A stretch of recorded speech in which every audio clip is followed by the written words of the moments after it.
말씀의 원칙을 따라라는 제목으로 하나님의 말씀 증거하겠습니다. 지난주 다윗은 마온 광야에서 사울에게 잡힐 절체절명의 위기에서 하나님께서 셀라 하마 느곳의 은혜를 베풀어 주셔서 극적으로 살아날 수 있었습니다. 하나님은 기가 막힌 타이밍에 블레셋 사람들이 이스라엘 땅을 침공하게 하였고, 사울은 다 잡은 다윗을 포기해야 할 만큼 다급하게 돌아가야 했습니다. 오늘 본문 1절 말씀해 보니까 어떻게 시작이 되고 있습니까? 사울이 블레셋 사람들을 쫓다가 돌아오매. 사울이 금방 돌아왔어요. 무슨 일이 있었던 것입니까? 마치 블레셋 사람들이 다윗을 돕기 위해 온 것처럼 다윗이 위기에서 벗어나자마자 금방 다시 블레셋으로 돌아가 버린 것입니다. 아무리 사울이 용을 쓰고 노력을 해도 하나님의 전능하신 손을 굳게 붙잡고 있는 다윗을 절대로 이길 수가 없었던 것입니다. 그런데도 사울은 포기하지 않습니다. 그렇게 힘들고 피곤하게 좋은 집 놔두고 광야를 헤매고 다니죠. 잠시도 쉴 틈이 없습니다. 블레셋을 추격하다가 돌아왔는데 또 누군가가 다윗이 엔게디 광야에 있다는 소식을 듣고 쉬지도 못하고 또 다윗 잡겠다고 나서는 것입니다. 오늘 본문 2절 말씀입니다. 시작.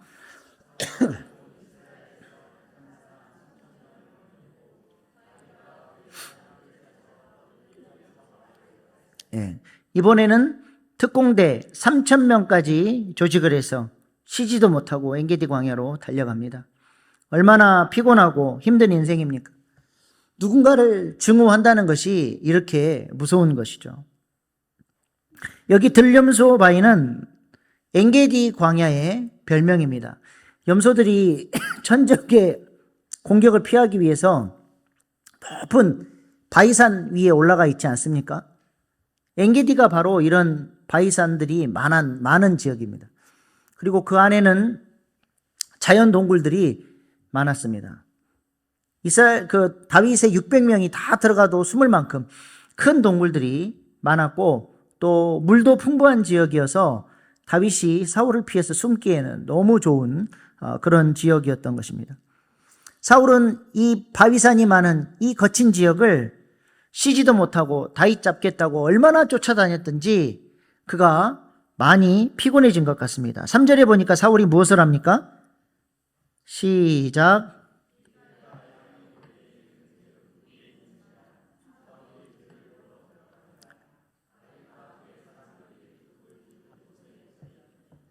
피로가 얼마나 겹쳤는지 사울이 낮잠을 잔 것 같습니다. 오늘 본문에 보니까 뒤를 보러 들어갔다 말씀하는데, 여러분 성경에 각주가 있을 거예요. 뭐라고 되어 있습니까? 발을 가리러.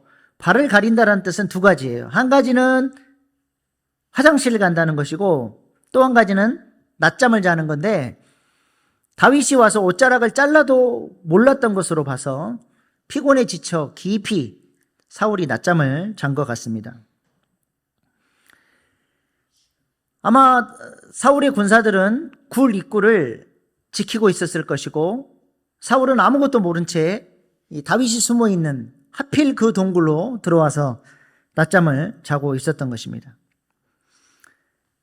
날 잡수쇼 하고는 자고 있는 그 모습을 보고 다윗을 따르는 사람들이 뭐라고 했습니까? 오늘 본문 4절 말씀입니다.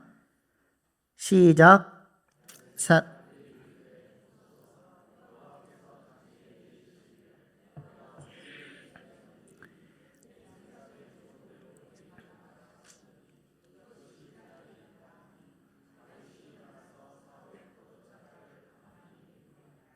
다윗의 사람들은 이 상황이야말로 하나님께서 주신 절호의 기회입니다. 하나님이 하시지도 않은 말씀, 원수를 내게 넘기리니 네 마음대로 해라, 이 말까지 덧붙여가면서 다윗에게 빨리 사울을 죽이고 이 도망자의 신세에서 벗어나자고 재촉을 하고 있는 것입니다. 얼마나 그럴 때 그럴듯해 보입니까? 하나님이 복수하라고 밥상을 다 차려놓은 것처럼 보이죠. 근데 다윗의 반응이 어떠했습니까?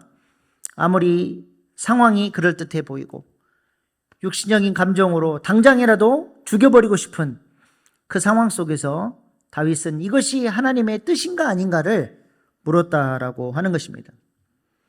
하나님의 말씀의 원칙이 어디 있는가를 이 상황 속에서 생각을 한 것이죠. 생각대로, 감정대로 행동하지 않고 하나님의 말씀의 원칙을 찾았다라고 하는 것입니다. 오늘 본문 6절 7절 말씀입니다. 자기 사람들에게 이르되 내가 손을 들어 여호와의 기름 부음 받은 데에 줄을 치는 것은 여호와께서 금하시는 것이니 그는 여호와의 기름 부음 받은 자가 됨이니라 하고 다윗이 이 말로 자기 사람들을 금하여 사울을 해하지 못하게 하니라. 사울이 일어나 굴에서 나가 자기 길을 가니라.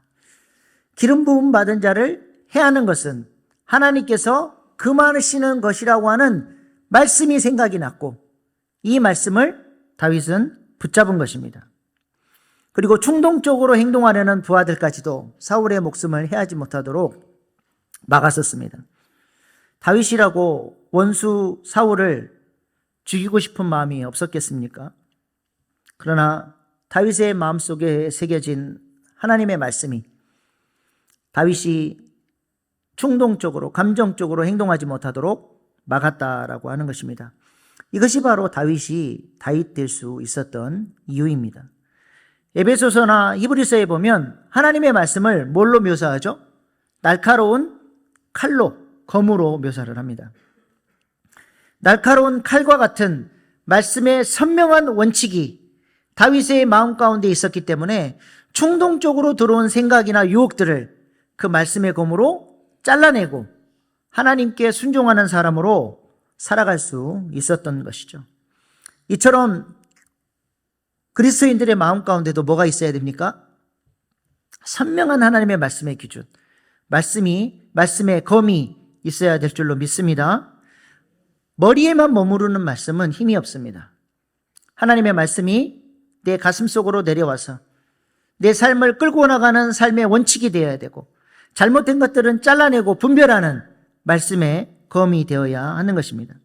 그래야 그 말씀이 내 삶에 강력한 영향력을 미치게 되는 것이죠. 예를 들어서 언젠가 제가 엘리베이터를 타고 이 닫힘 버튼을 누르면 500원의 전기세가 나간다는 이야기를 들었습니다. 제가 그것을 알고 있었지만 늘 엘리베이터 타면 기다리지 못하고 닫힘 버튼을 눌렀어요. 그러다가 한 번 또 들었습니다. 이 닫힘 버튼을 누르면 500원의 전기세가 나간다는 거예요.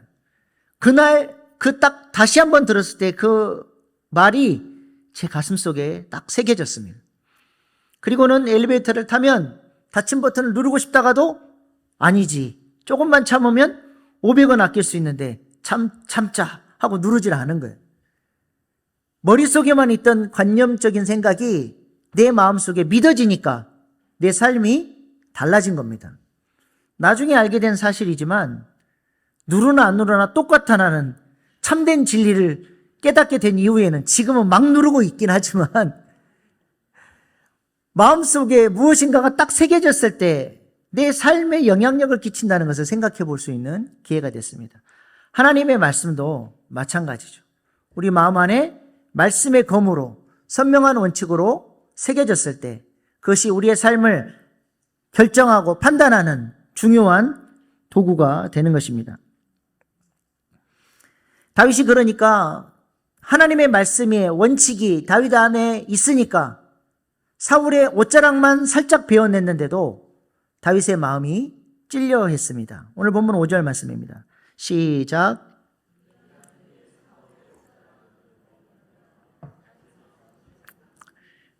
다윗이 옷자락을 베고 나서 왜 마음이 찔려 있습니까?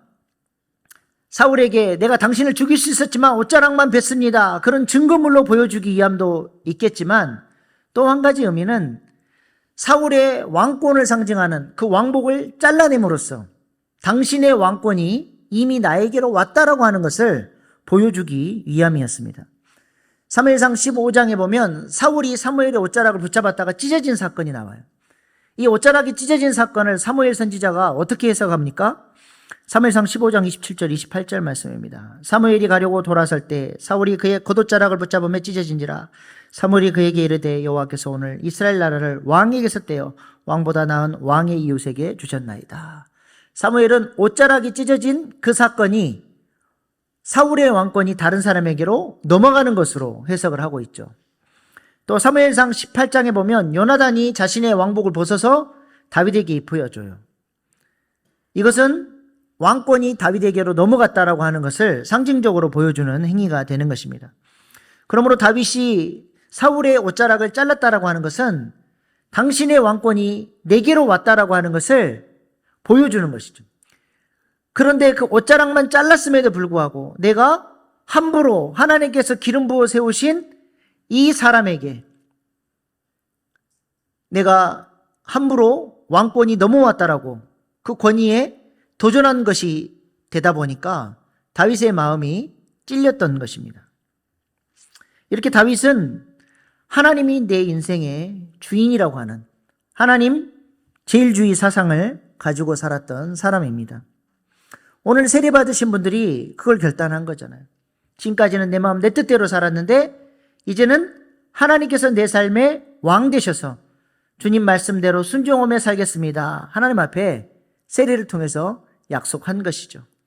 우리가 성탄절을 통해서 왕이신 예수님이 이 땅에 오심을 우리가 기억하며 하나님의 주되심, 예수님의 주되심을 기억하는 절기가 성탄절 아닙니까? 다윗은 하나님의 주되심을 인정하며 살아가는 인생이었던 것이죠.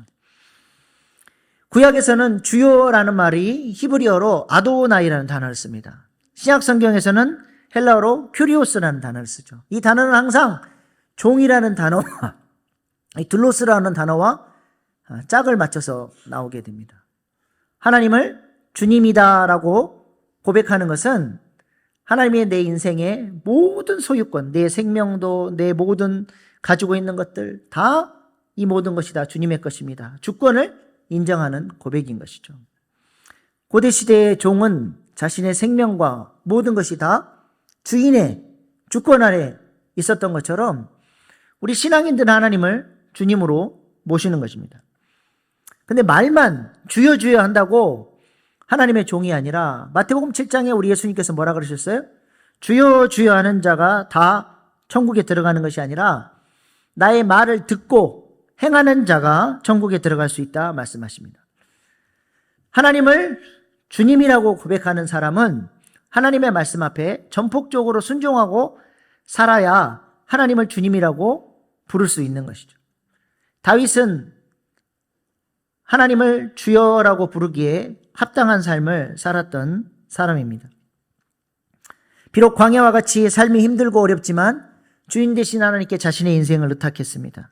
원수 같은 사울에게 쫓기고 있지만 이 또한 하나님의 주권임을 인정하고 하나님의 주 되심을 인정하며 살았다라고 하는 것이죠. 그래서 하나님이 기름 부어 세운 사울왕을 내 마음대로 내 힘으로 폐위시키면 안 된다라고 하는 명백한 진리를 붙들고 행동했다라고 하는 것입니다. 종인 내가 어찌 감히 하나님께서 기름 부어 세운 사람을 내 마음대로 폐위시킬 수 있느냐. 그의 옷자락을 자른 것도 이것은 합당한 것이 아니다라고 하는 것을 부하들에게 모범적으로 보여주고 있는 것입니다. 이러한 하나님을 향한 태도, 하나님의 주 되심을 인정하는 태도를 우리 신앙적 용어로 한 단어로 표현하면 경외라고 할 수 있습니다. 경외가 무엇입니까? 장일성 목사님이 쓰신 편안한 말씀 식당이라는 책에 보니까 이런 간증이 나오더라고요. 사모님께서 아프리카에서 온 사람들을 섬기는 사역들을 하셨는데 한 아프리카 자매가 임신을 해서 아주 좀 구하기 어려운 약을 먹고 있는데 병원에 갔다가 약을 처방전을 받아놓고도 잊어버리고 약을 안 받고 돌아온 거예요. 그리고 시간이 지나서 처방전 기한도 끝나버린 겁니다. 그리고는 태연하게 안 그래도 사역들이 바쁜데 당연하게 구해줄 것처럼 사모님에게 약 좀 구해달라고 부탁을 하는 것입니다. 너무나 뻔뻔한 그 태도에 이 사모님이 속이 부글부글 끓은 거예요. 확 안 해줘 버릴까? 그 자매가 좀 믿게 생각이 된 거죠. 근데 그 순간에 우리 하나님은 이 상황을 어떻게 생각하실까? 하나님의 뜻을 물어봐야 되겠다 생각이 들어서 하나님 어떻게 할까요? 물었더니 하나님께서 감동을 주셔서 그 감동을 따라 이 자매를 데리고 병원으로 가서 이 일을 잘 해결을 했습니다. 그리고 그날 밤에 사역자들이 이제 줌으로 모여서 기도를 하는데 하나님께서 내가 너의 기도를 기뻐한다라는 감동을 주시더라는 거예요. 감정적으로 그렇게 하고 싶지 않은데 하나님의 뜻을 묻고 순종하는 너의 기도와 태도가 내 마음에 합하다. 그것이 바로 나를 경외하는 것이다 라고 하는 감동을 주셨다는 것입니다. 그러므로 경외라고 하는 말은 단순히 하나님을 두려워하는 게 아니라 하나님의 주되심을 인정하고 하나님 뜻대로 순종하며 살아가고자 하는 경건한 하나님을 향한 공경심을 말하는 것입니다. 다윗은 이렇게 하나님을 경외했기 때문에 두려움이 몰려오는 순간에도 슬픔에 사로잡히는 순간에도 원수를 죽이고 싶은 혈기가 올라오는 그 순간에도 감정대로 성질대로 행동하지 않고 하나님의 뜻을 묻고 하나님의 말씀의 원칙을 따라 순종하며 살아감으로써 하나님을 주인으로 모시는 삶을 살아갔다라고 하는 것입니다. 우리에게도 이렇게 하나님의 주 되심을 인정하고 하나님의 말씀의 원칙을 따라 하나님을 경외하는 삶을 살아가는 저와 여러분 될 수 있기를 소망합니다. 이를 위해서 새해부터는 훈련 프로그램에 들어오셔서 말씀도 좀 배우시고 하나님을 향한 경외심을 가지고 살기 위해서 기도 훈련하는 그런 경건의 훈련들이 우리 일신교회 모든 성도님들에게 있을 수 있기를 소망합니다. 다윗에게 이러한 경건의 훈련과 경외심이 있었기 때문에 감정대로 행할 뻔한 그 상황 속에서도 말씀의 원칙을 따라서 하나님의 기름 부음 받은 자를 존중하고 그의 생명을 해하지 않았습니다. 이를 통해서 다윗이 하나님께 큰 복을 받게 됩니다. 우리가 정말로 조심해야 할 것 중에 하나는 우리 자녀들 앞에서 권위자들을 비방하고 깔아뭉개는 말과 행동을 해서는 안 된다는 것입니다. 학교 선생님이나 교회 선생님이나 영적 리더들 향해서 아이들 앞에서 함부로 말을 하면 우리 자녀들은 평생에 권위자들을 무시하고 깔보는 사람으로 성장하게 됩니다. 우리가 그 아이들의 영혼을 죽이는 행동을 하는 거예요. 하나님께서 만드신 원칙은 사람을 통해서 하나님이 누구신지를 배워가고 신앙이 성장하고 영적 원리들을 배워가도록 하나님께서 영적 질서를 세워놓으셨습니다. 그래서 구약 성경에서 하나님을 대행하는 부모나 기름 부음 받은 자들을 대적하면 하나님이 죽이라고 하셨어요. 왜냐하면 그들을 대적하는 것이 결국 하나님을 대적하는 것이기 때문에 그렇습니다. 그래서 우리 자녀들이 보는 앞에서 함부로 권위자들을 깎아내리고 비방하는 것들을 하면 우리 아이들의 영혼에 목을 조르는 행위가 되는 것이죠. 절대로 조심해야 됩니다. 보이는 사람의 영적 권위도 인정을 못하면 눈에 보이지 않는 하나님의 영적 권위도 인정 못하는 것입니다. 다윗은 적어도 이러한 영적 질서를 인정할 줄 알고 자기가 눈으로 보기에 영 아닌 리더라고 할지라도 그 뒤에 계신 하나님, 그를 기름 부어 세우신 하나님의 영적 권위를 보고 그를 존중했다라고 하는 것입니다. 우리가 창세기 강의를 통해서도 살펴봤던 것처럼 아버지 노아의 수치스러운 모습을 보고 그의 아들 함이 어떻게 행동했습니까? 창세기 9장 22절 말씀입니다. 가나안의 아버지 함이 그의 아버지 하체를 보고 밖으로 나가서 그의 두 형제에게 알림해. 여기서 본다라는 것은 깔보는 시선, 아주 무시하면서 바라보는 그런 시선을 말합니다. 여기서 알린다라고 하는 원문의 의미는 떠벌리고 그 사람의 그 수치를 즐겁게 그냥 마치 가십거리 삼듯이 그렇게 무시하면서 떠들었다라고 하는 것입니다. 함은 이렇게 아버지의 영적 권위를 조롱하고 가십거리로 만들어서 아버지를 부끄럽게 만들었습니다. 이로 인해서 함은 저주를 받게 되죠. 그의 후손에서 누가 나옵니까? 하나님 나라를 철저히 대적했던 아말렉 족속이 이 함의 후손에서 나오고, 바빌론 사람들도 이 함의 후손들입니다. 그러나 함과 반대로 노아의 축복을 받은 셈과 야벳은 어떻게 행동했습니까? 창세기 9장 23절 시작.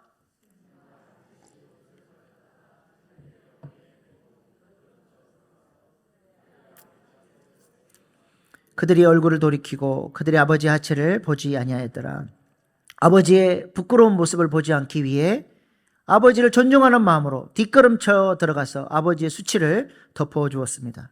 아버지를 존중하고 그의 영적 권위를 떨어뜨리지 않기 위해서 조심조심 덮어주고 가려주었다라고 하는 것입니다. 이를 통해서 셈과 야벳이 복을 받게 된 것입니다. 다윗도 영적 권위와 영적 질서를 인정함으로써 복을 받은 인생이 되었습니다. 다윗이 어떤 복을 받았나요? 첫 번째로 다윗은 본인이 기름 부음 받은 자를 존중함으로써 하나님께서 다윗의 기름 부음을 존중해 주셨어요. 다윗의 가문에 다윗의 등불이 꺼지지 않도록 그 기름 부으심이 대대손손 잘 흘러갈 수 있도록 하나님께서 지켜주시고 보호해 주셨다라고 하는 것입니다. 나중에 다윗이 죽고 난 이후에 이스라엘이 북이스라엘과 남유다로 갈라지지 않습니까? 근데 북이스라엘은 계속해서 쿠데타, 왕이 누군가에게서 죽임을 당하고 피 흘림을 통해서 정권이 바뀌어졌어요. 그러나 다윗의 후손이 왕권을 잡고 있는 남유다는 하나님께서 그 등불을 꺼지지 않도록 그 기름 부심을 계속해서 지켜주시고 보호해 주셨다라고 하는 것입니다. 여호와의 기름 부음 받은 자를 손댈 수 없다 했던 다윗의 순종을 통해서 하나님은 다윗의 왕권을 지켜주신 것이죠. 행한 대로 그대로 갚아주시는 겁니다. 칼을 쓰는 자는 칼로 망하고 배신하는 자는 반드시 배신을 당하게 되어 있습니다.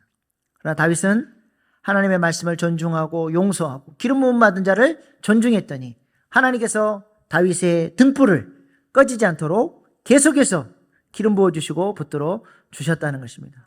간절한 소망은 여러분의 가문이, 여러분의 가정이 다윗과 같이 다윗의 등불이 꺼지지 않는 그런 믿음의 가정 될 수 있기를 축복합니다. 두 번째로 다윗은 이스라엘을 하나 되게 하는 왕으로, 통일 이스라엘의 왕으로 세워지게 됩니다. 사울을 끝까지 존중하고 기름 부음 받은 자로서 예우를 했죠. 두 번이나 죽일 기회가 있었지만 다윗은 그때마다 그의 기름 부으심의 권위를 인정을 했습니다. 그렇게 사울을 살려주었죠. 나중에 사울이 블레셋 사람들에 의해서 죽임을 당했을 때 다윗은 진심으로 사울의 죽음을 애도했습니다. 한 아말렉 청년이 다윗에게 상 받을 줄 알고 내가 사울을 죽였다라고 다윗의 앞에 찾아왔을 때 네가 감히 여호와의 기름 부음 받은 자에게 칼을 댔다 하면서 그 청년을 엄벌에 처하게 됩니다. 이러한 모습들, 사울을 향한 애도, 또 사울을 해쳤다라고 하는 사람들을 엄벌에 처하는 다윗의 모습을 보면서 사울과 같은 그 베냐민 지파 사람들이 다윗의 진심을 알아주게 되죠. 사울의 지파, 이 베냐민 지파와 다윗은 원수지간이 될 수밖에 없는 그런 관계임에도 불구하고 다윗이 진심으로 그들을 아끼고 사랑하고 사울을 향해서 사랑하니까 베냐민 지파 사람들이 이제는 다윗의 편에 서서 다윗에게 힘을 불어넣어주고 다윗의 동역자들이 됨으로써 통일 이스라엘의 왕으로 통합을 할 수 있도록 갈라졌던 이스라엘 나라가 하나 되는 일에 이 베냐민 지파가 힘을 모아주게 됩니다. 나중에 다윗이 죽고 난 이후에 북이스라엘과 남유다로 갈라질 때 나머지 10개 지파는 전부 다 다윗 지파를 배신하고 북이스라엘로 올라갔는데 끝까지 남유다에 남아서 유다 지파의 동역자가 됐던 지파가 바로 베냐민 지파입니다. 다윗은 이렇게 사랑하고 용서하고 기름 부음 받은 자의 권위를 인정함으로써 하나 되게 하는 일에 쓰임받는 인생이 된 것입니다. 그리고 마지막 세 번째로 결국 다윗은 승리하는 자가 됩니다. 지금 다윗은 아주 중대한 시점에 와 있죠. 하나님께서 다윗을 광야 훈련학교에서 훈련시키시면서 과연 다윗이 왕으로서의 자질을 갖췄는지, 뭇 사람들을 품을 수 있는 사람인지, 영적 질서를 인정하는 사람인지 하나님께서 마지막 테스트를 하고 있는 거예요. 근데 다윗이 정말 멋지게 하나님의 그 테스트를 잘 통과하죠. 하나님의 권위를 인정하고 기름 부은 자를 존중함으로써 잘 통과하는 것입니다. 그리고 사울을 향해서 다윗이 뭐라고 고백합니까? 11절 말씀입니다. 내 아버지여 보소서. 얼마나 원수 같은 사람입니까? 감정적으로는 치가 떨리는 그런 사람임에도 불구하고 하나님께서 당신을 기름 부어 세웠사오니 당신은 나의 목자고 내 아버지입니다라고 고백한 거예요. 그 태도가 바로 하나님을 경외하는 태도인 것입니다. 이러한 다윗의 고백 앞에 사울이 어떻게 응답을 합니까? 오늘 본문 16절 17절 말씀입니다. 시작.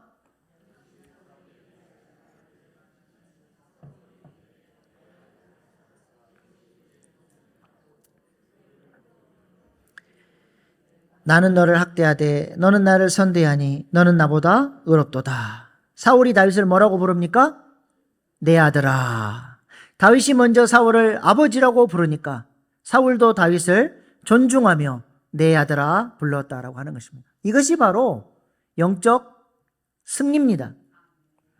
미움과 증오와 살기가 여전히 등등한 것은 옛사람의 모습이죠.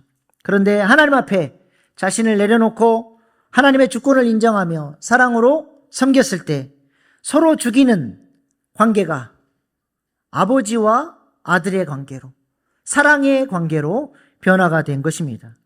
얼마나 멋있는 승리입니까? 누가 이겼습니까? 사울이 이겼습니까? 다윗이 이겼습니까? 다윗이 이겼습니다. 도망자가 이겼습니다. 빼앗겼던 자가, 고통당하는 자가 결국에는 승리의 깃발을 꽂고 이긴 것입니다.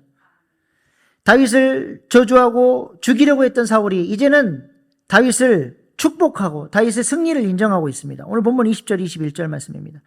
보라, 나는 내가 반드시 왕이 될 것을 알고 이스라엘 나라가 내 손에 견고히 설 것을 아노니 그런즉 너는 내 후손을 끊지 아니하며 내 아버지 집에서 내 이름을 멸하지 아니할 것을 이제 여호와의 이름으로 내게 맹세하라 하니라. 다윗이 네가 왕이 될 걸 나도 안다. 이렇게 다윗은 미워할 수밖에 없고 증오할 수밖에 없는 사람을 주신 바 은혜를 가지고 사랑하고 존중했을 때, 하나님 대하듯 섬겼을 때 결국 마지막 시험에서 승리하고 하나님께서 다윗을 점점 흥왕케 해서 통일 이스라엘의 왕으로 세워주셨습니다. 손해보는 것 같지만 말씀의 원칙을 따라 살면 이기게 되어 있습니다. 말씀 붙잡는 사람은 결국 복을 받게 되어 있습니다. 우리도 육체의 소욕대로 솟아오르는 감정대로 육신의 질서대로 살아가지 않고 성령의 인도를 따라 하나님의 말씀의 원칙을 붙잡고 순종하며 살아갈 때 다윗에게 베풀어 주셨던 그 놀라운 은혜, 흥왕케 되는 은혜, 다윗의 등불이 꺼지지 않는 그 은혜가 우리의 삶 가운데도 동일하게 나타나게 되리라 믿습니다. 기도하겠습니다. 하나님은 우리를 복이 되는 존재로 선택하셨습니다. 우리는 많은 사람을 살리는 일을 위해서 부름받은 사람들입니다. 저주하지 마십시다. 정죄하지 맙시다. 복수하려고 하지 맙시다. 미워하는 감정을 풀고 사랑하십시다. 주님께서 이 일을 위해 우리를 불러주셨고 우리에게 맡겨주셨습니다. 우리가 모두 사는 길은 하나님의 말씀의 원칙을 따라 살리고 섬기고 순종하고 사랑하는 것입니다. 우리가 이렇게 하나님 앞에 순종하며 나아갈 때 다윗처럼 놀라운 복을 우리도 받게 되리라 믿습니다.